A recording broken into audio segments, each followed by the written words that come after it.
Tapi ada yang lucu, sampai sekarang ini tanggal 8 Juli, itu Pak Jokowi dan Pak Bas sudah membatalkan niatnya untuk mulai pindah kantor ke IKN yang baru. Jadi dua tokoh kita ini pun juga sadar bahwa memang masih carut-marut. Komitmen yang katanya mau pindah ke IKN, ke Kaltim, meninggalkan Jakarta, akan ngantor di IKN Nusantara itu, ternyata tidak terjadi sama sekali. Nah, kalau orang Jawa ada ungkapan, itu esok dele, sore tempe. Jadi plan-planisme. Nah, kemudian demonstrasi amaturisme rezim Jokowi juga lagi-lagi dipertontonkan dalam menangani anugerah Allah berupa melimpahnya nikel di Indonesia. Jadi nikel mendadak sontak sejak tahun 2022 menjadi komoditas primadona Indonesia. Semua negara yang ingin mengurangi emisi karbon dan akan mengganti mobil konvensional yang mengkonsumsi bensin dengan mobil listrik yang digunakan dengan baterai tidak harus menggunakan nikel sebagai bahan pokok utama. Nah, sementara kita pernah bangga, wah, Pak Jokowi kelihatan tegas tidak tunduk pada kemauan WTO, World Trade Organization, supaya Indonesia mau melepaskan nikelnya ke pasar internasional. Itu tekanan dari WTO. Ya. Ternyata itu hanya sulapan basa-basi karena sebagian besar produksi nikel Indonesia akhirnya dipersembahkan untuk RRC. Dalam hal ini ada tokoh DPR, Saudara Zulfikar Hamonangan dari fraksi Partai Demokrat mengatakan pada November tahun 2022 bahwa Cina mengantongi pendapatan 450 triliun rupiah per tahun dari nikel Indonesia. Ini dimungkinkan karena smelter nikel itu ada di Cina. Perusahaan-perusahaan pertambangan Cina diberlakukan istimewa, pajaknya dikurangi 30%, sementara perusahaan-perusahaan pribumi banyak tersingkirkan, izin-izin mereka dicabut, sehingga ini menunjukkan perhambaan Indonesia pada Cina hampir terpantau di semua bidang kehidupan nasional. Jadi rezim Jokowi pada hakikatnya berwatak amaturis, incompetent, short-sighted, tidak kompeten, kemudian pandangan pendek ya.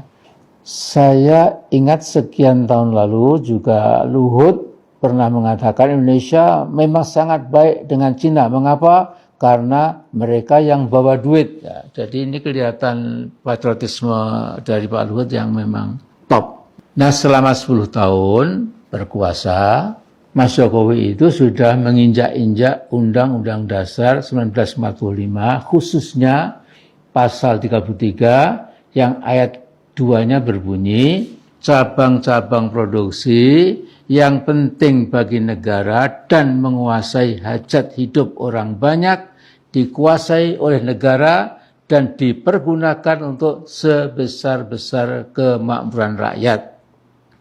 Dalam hal praktek memang dikuasai oleh negara, tetapi dipergunakan untuk sebesar-besar kemakmuran korporatokrat, konglomerat, dan para bandit predatorik yang memangsa sumber daya alam Indonesia kemudian digotong ke negara masing-masing.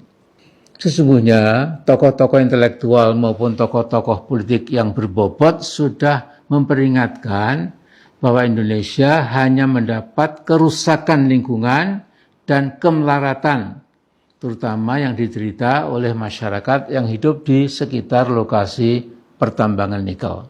Sudah Yusuf Kala belak-belakan 90% nikel Indonesia dikuasai Cina.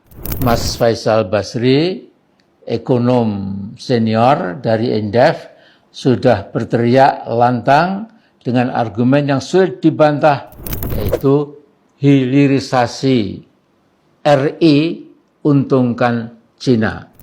Kemudian juga Direktur Eksekutif IRES Indonesian Resources Studies, Mas Marwan Batubara, menyayangkan hilirisasi hanya menguntungkan kepentingan oligarki dan kepentingan asing. Tetapi Jokowi bukan Jokowi kalau tidak ndablek.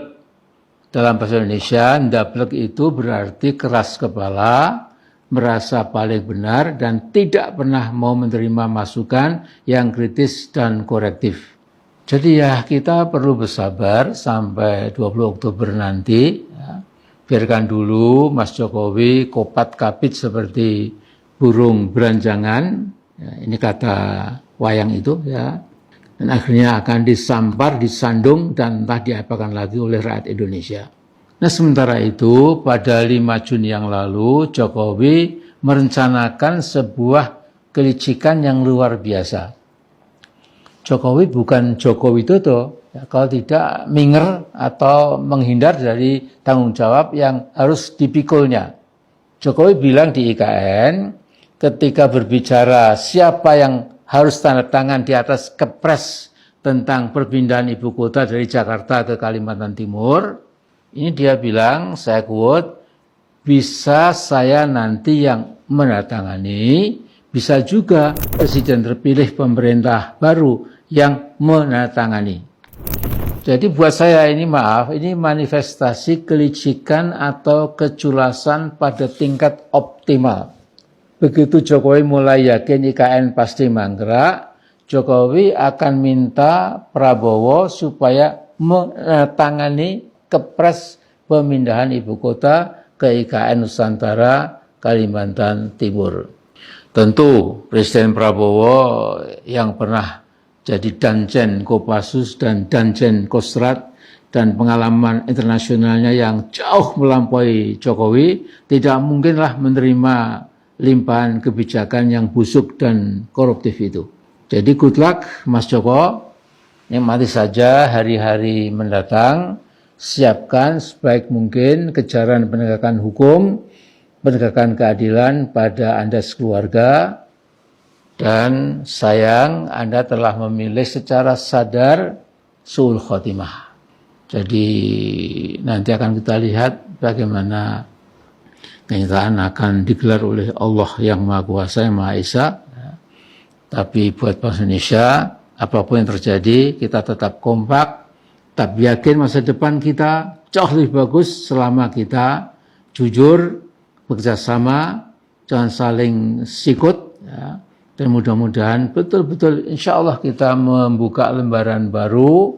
Kita ucapkan selamat tinggal rezim Jokowi, ya, dengan segala macam legacy yang kurang bagus itu, dan tentu kita punya pegangan yang sudah tentu-tentu tidak akan pernah kita khianati, yaitu ideologi falsafah negara yang kita sudah hafal, yaitu Pancasila, kemudian pembukaan atau mukadimah Undang-Undang Dasar kita yang tidak pernah boleh dikurangi, ditambah. Ya.